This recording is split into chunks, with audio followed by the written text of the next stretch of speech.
Okay, we'll get started in about 2-3 hours. Now it's 7 o'clock, so why don't we start? I'd like to reward people that are on time.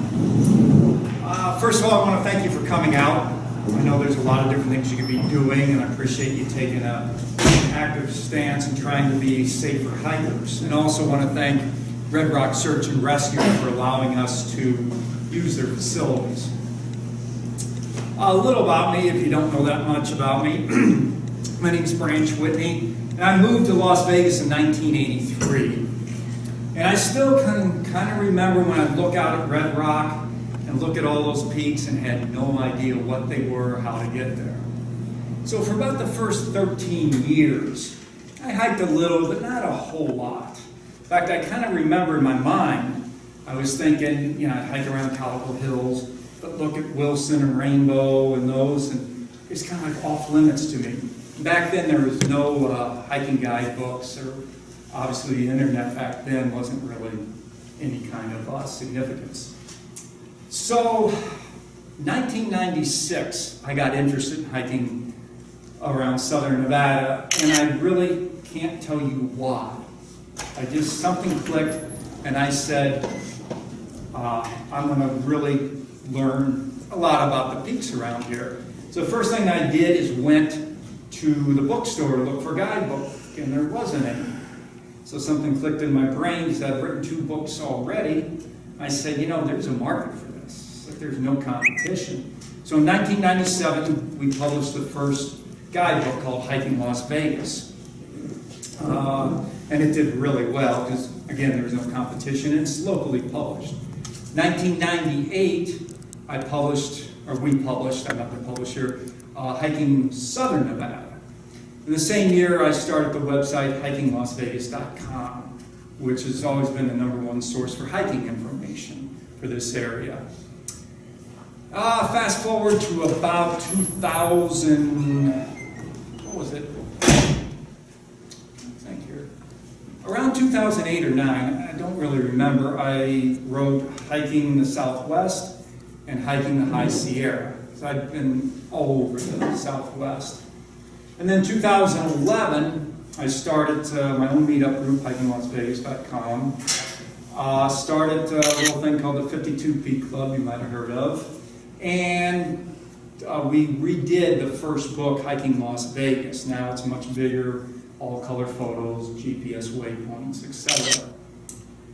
Fast forward to today, I estimate that I probably led over 7,000 hikers to over 100 different peaks in the past 18 years. So I've really learned a lot, not only about getting to the peaks, etc., but about safety.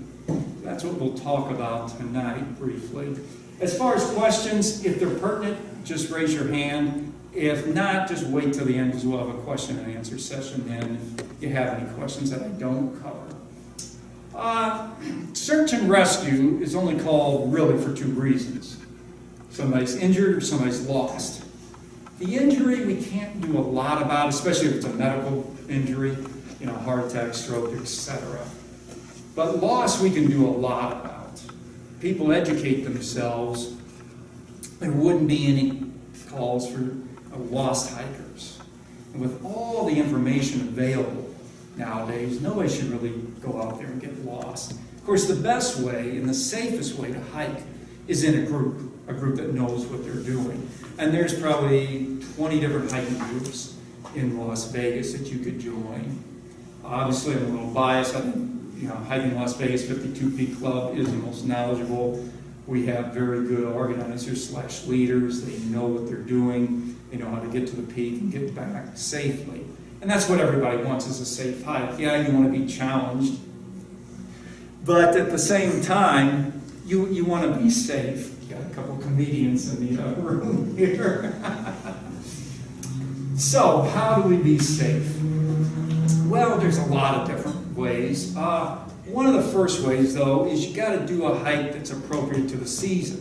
Right now, it just snowed up in Mount Charleston, so you wouldn't want to go up to Mount Charleston in sneakers and shorts and a tank top and plow through that snow. You're going to get damn cold.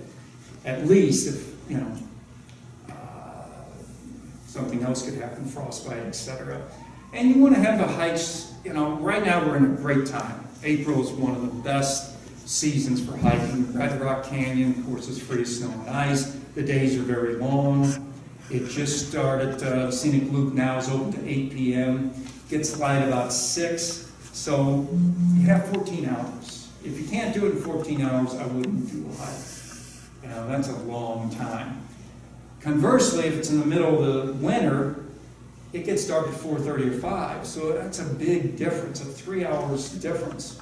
So right now you could start a hike at noon. If it's a sharp, 3-4 hour hike, that gives you a 4-hour buffer. That's a lot of time for things to go wrong and still get out before dark.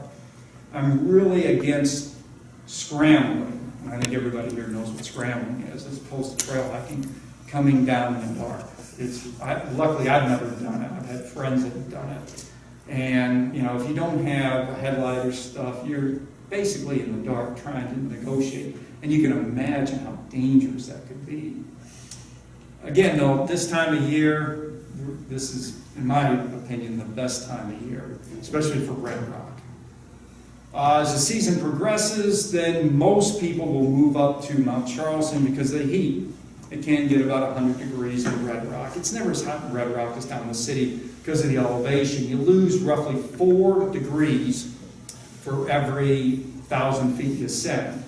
So if you ascend 5,000 feet above Las Vegas, 5 times 4 is 20. If it's 100 in Vegas, it's only 80 at the peak. That's a big difference, I think.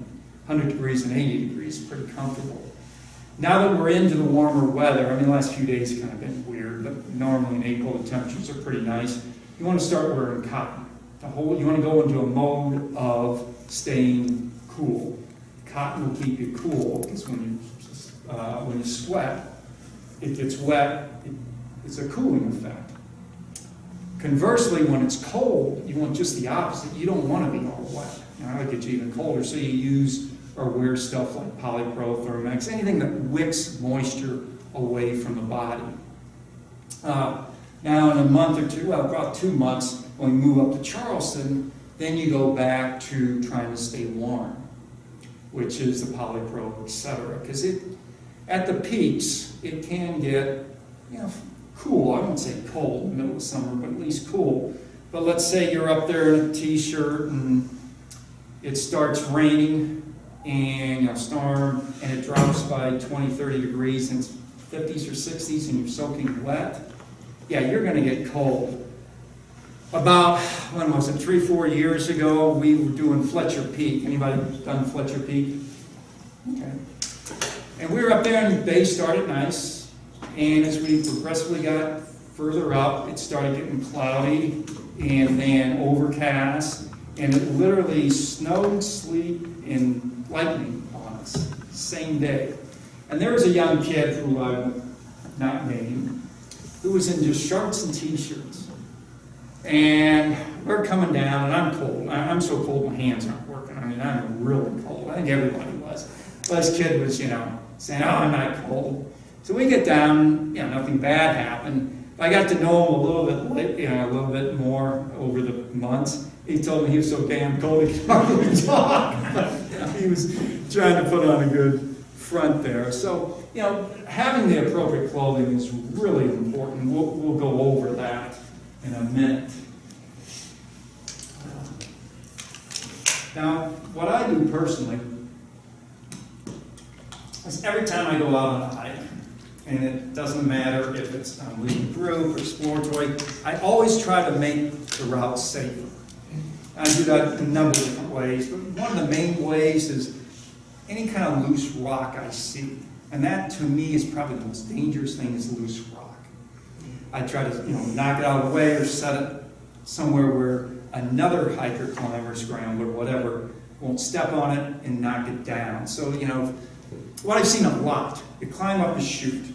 It's not that tough. But as soon as you get up there, it's flat like right here, but there's a bunch of rock. And people don't pay attention. It's never a skill thing. There's no skill in walking like this, obviously.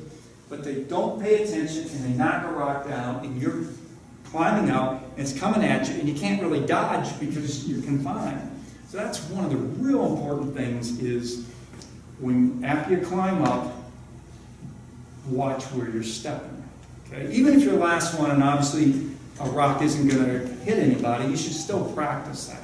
I call it climbing clean. We've done climbs in the Sierra where I was climbing first, and I'd give up good holds because I was afraid I was going to knock a rock down and people underneath. And in the Sierra, it's way different. First of all, there's no air support.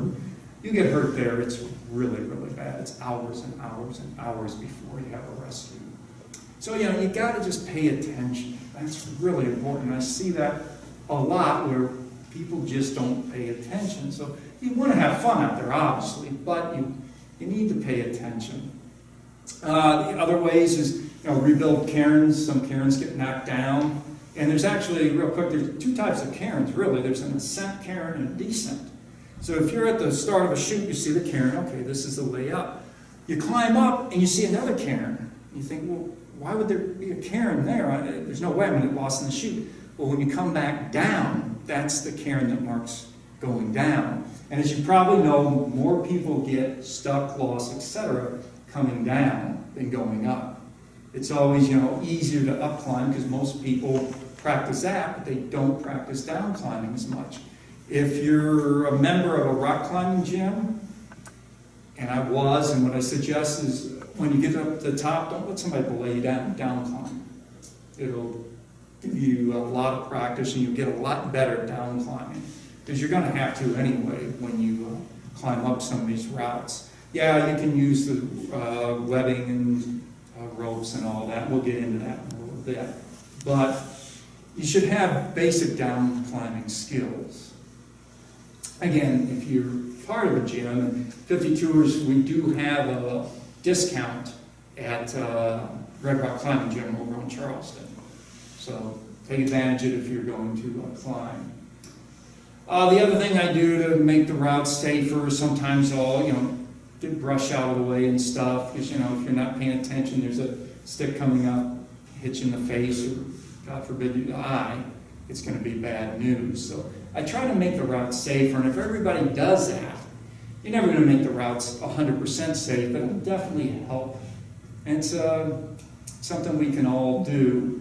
I know there's a couple leaders in here, and I just want to mention one thing to you guys and girls, and then future leaders.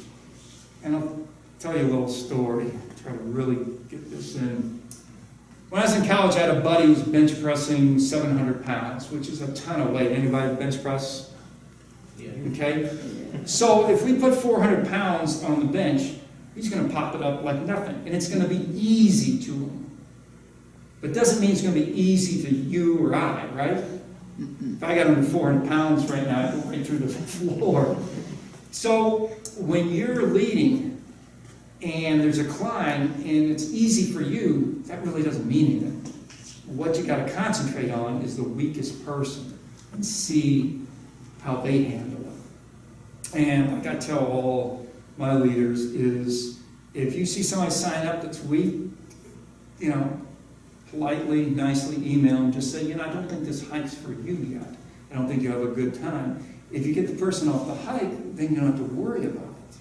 You know, I know you don't know everybody, but most of us, you know, the leaders email back and forth, hey, do you know how good John Smith is, etc. And eventually, I know I've been talking about this, there will be, in the database, we'll make notes on people. And kindly, I don't make so many damn notes.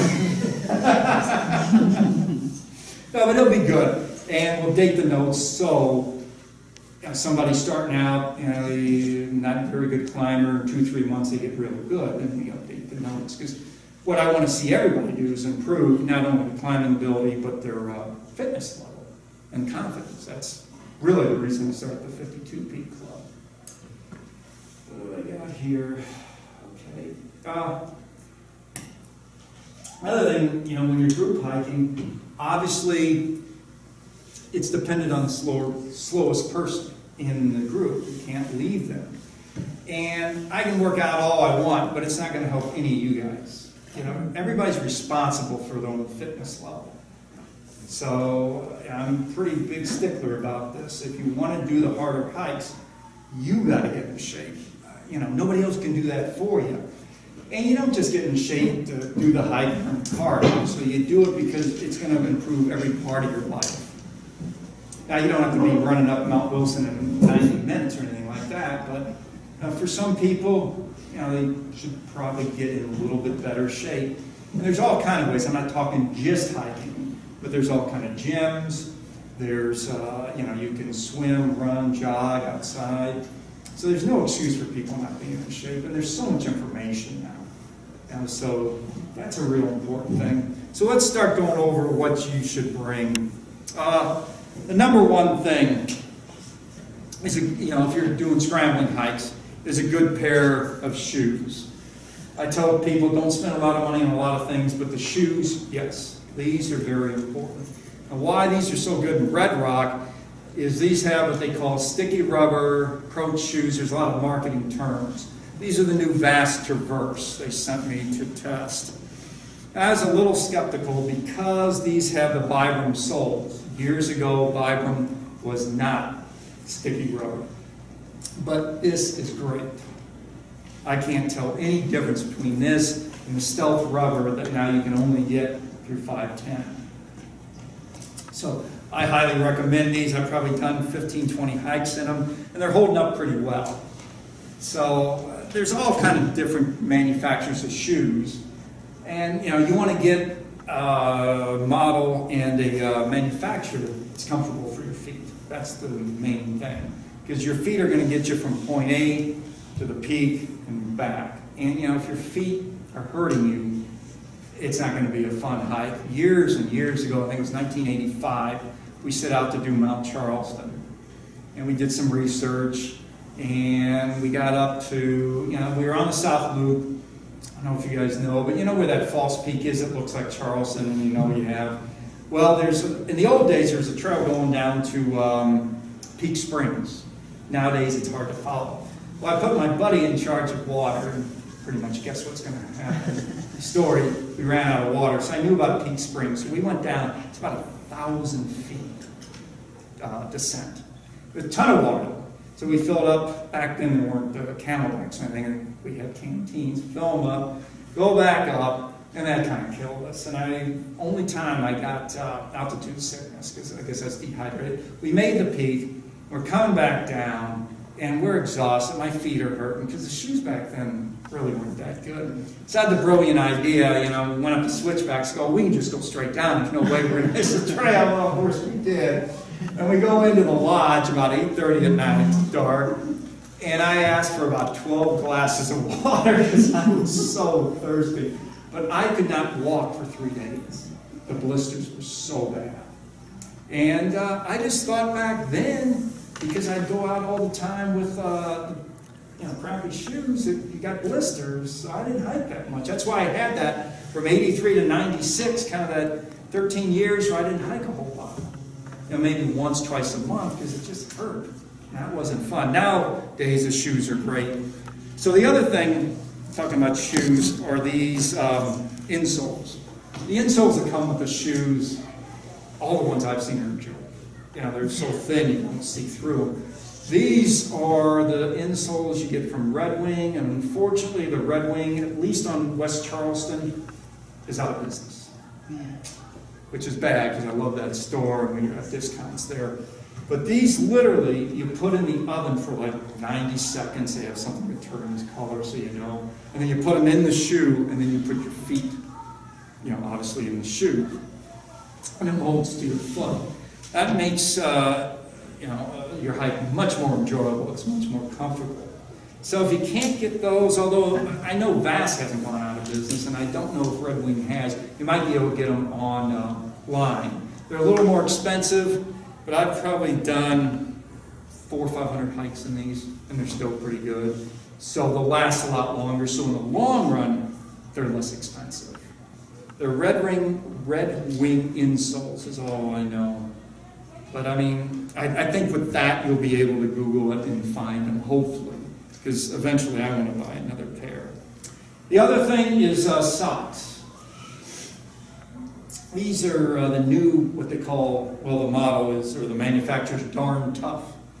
And these are fantastic. These are the best socks I've ever worn. They're very comfortable. They're supported in the heel and the toe.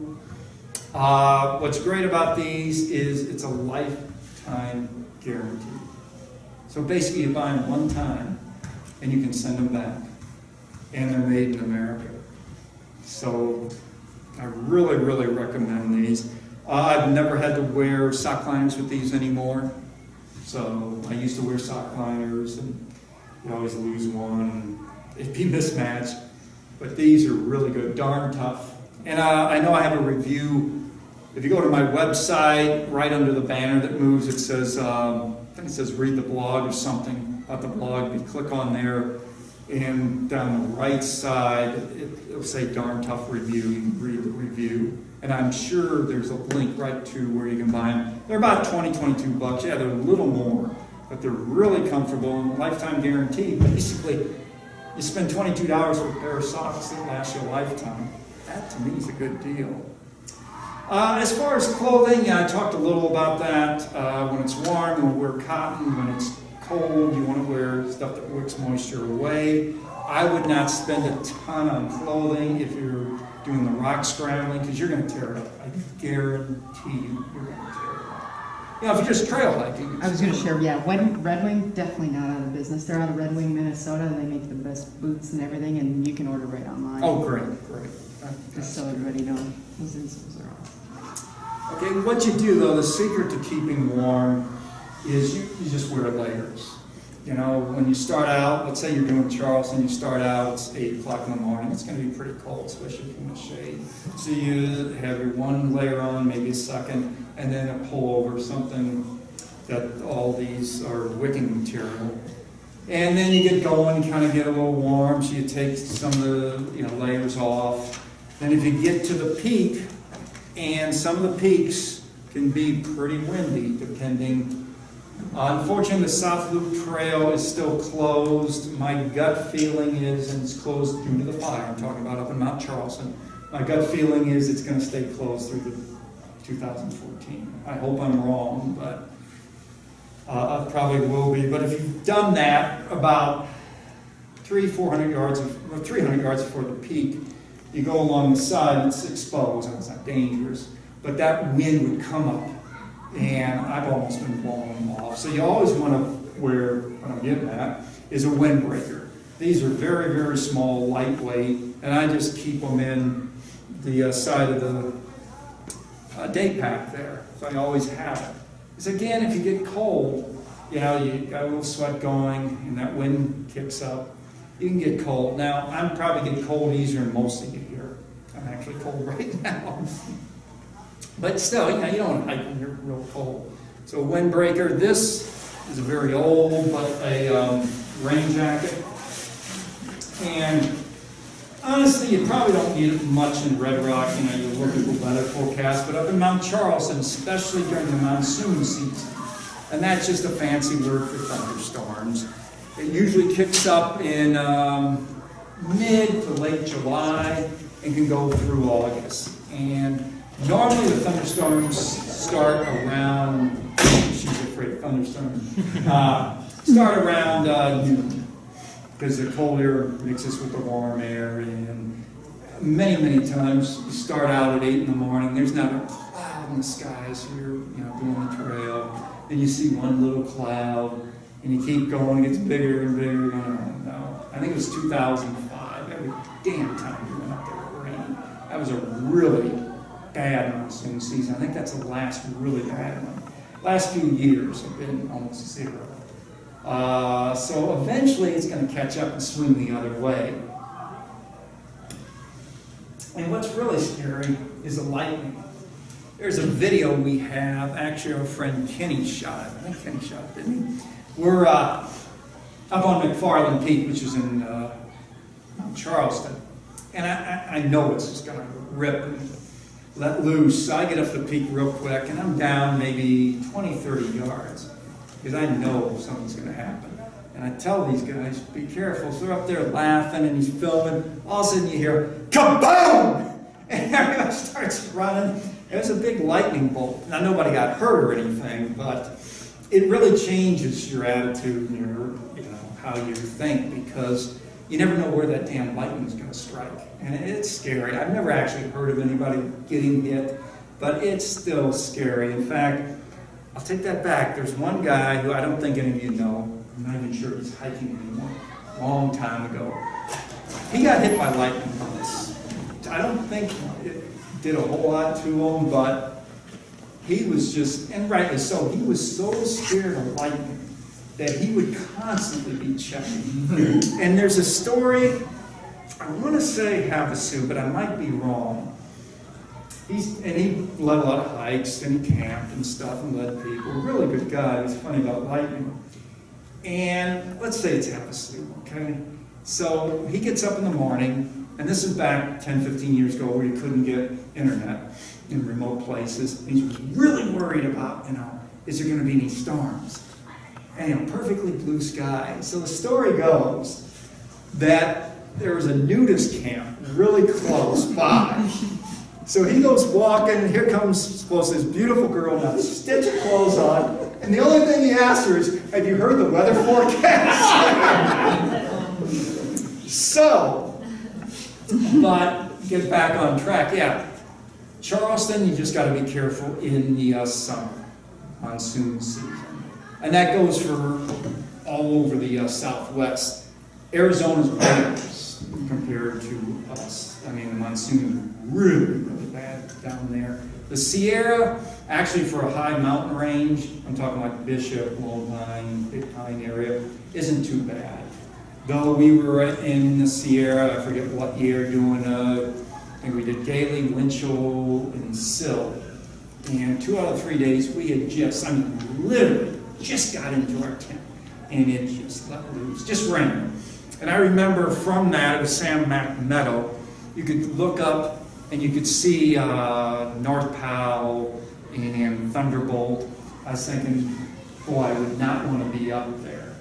This was later on, kind of just about dark, and it's just letting loose, raining, lightning up there.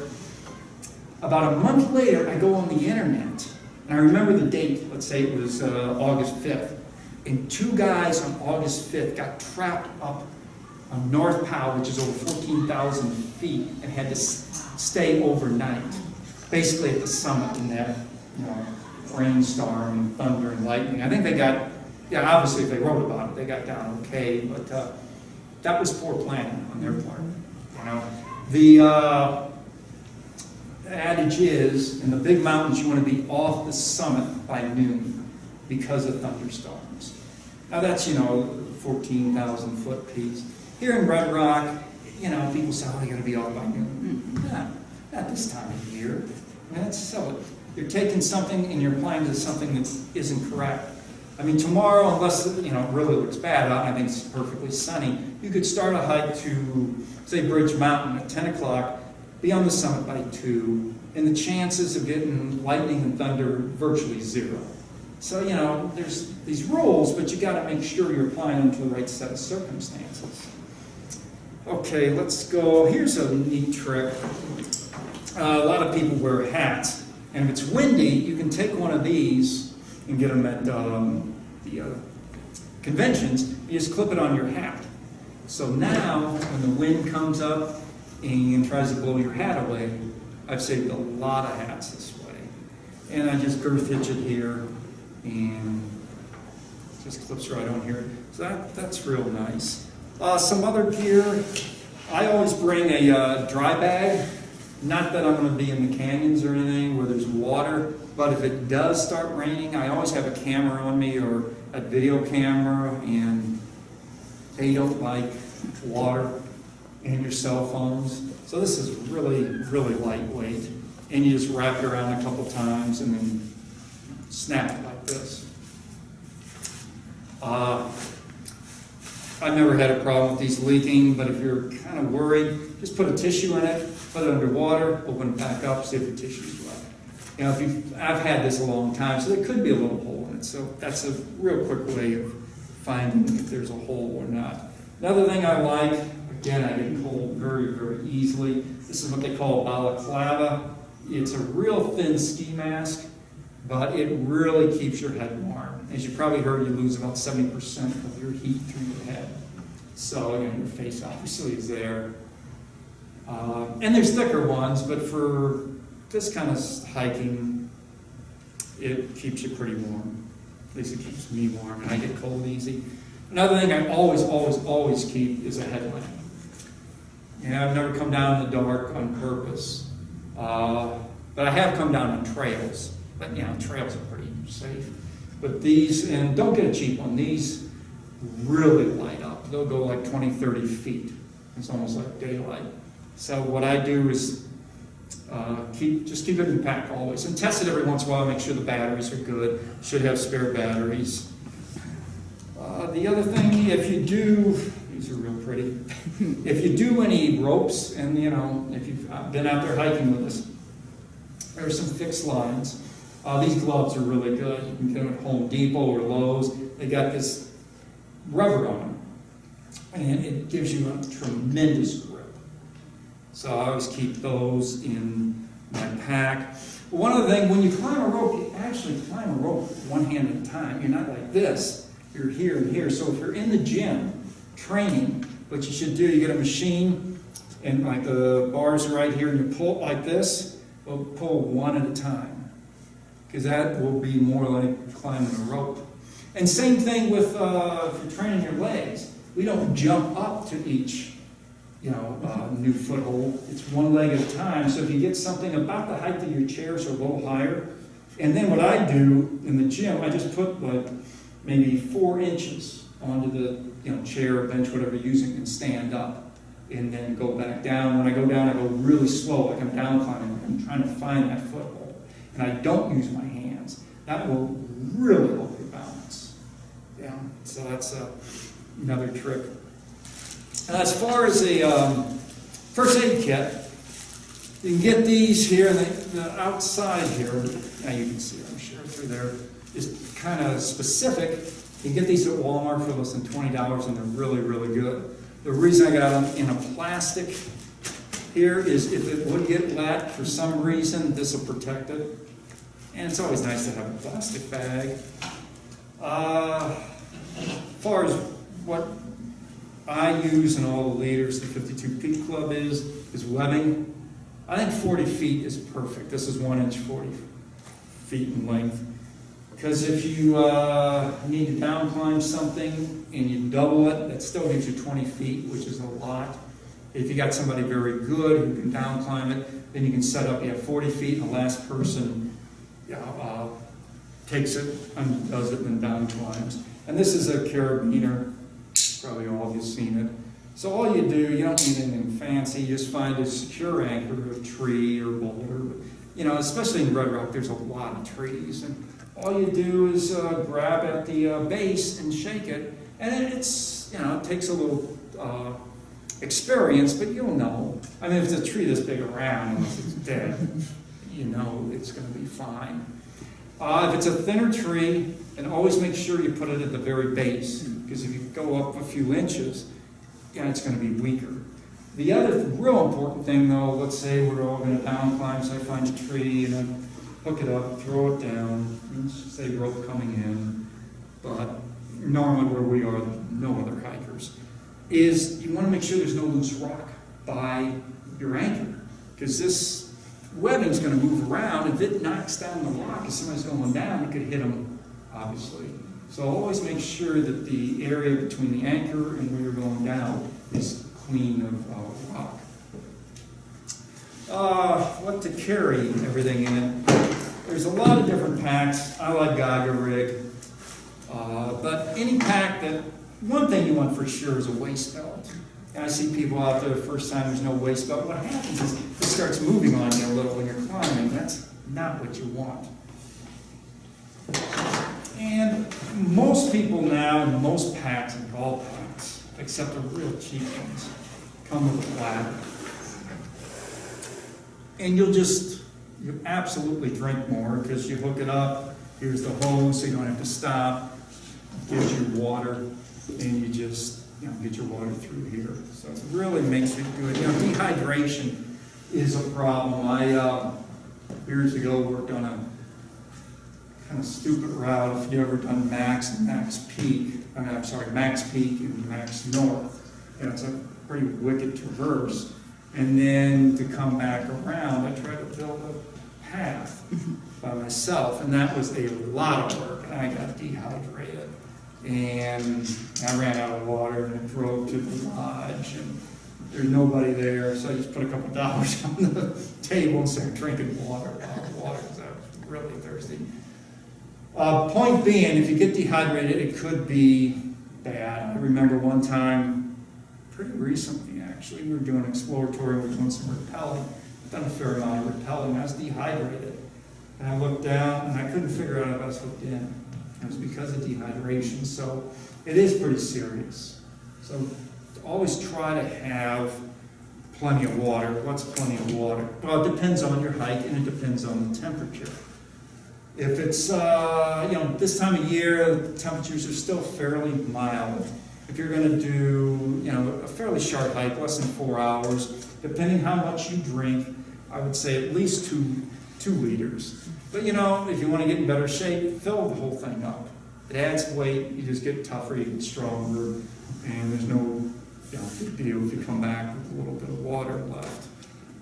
If it's summer, and some of us hike in Red Rock in summer, then you need a lot of water. And a trick, if it's an up and back route, which some are, you can carry some bottles and stash them.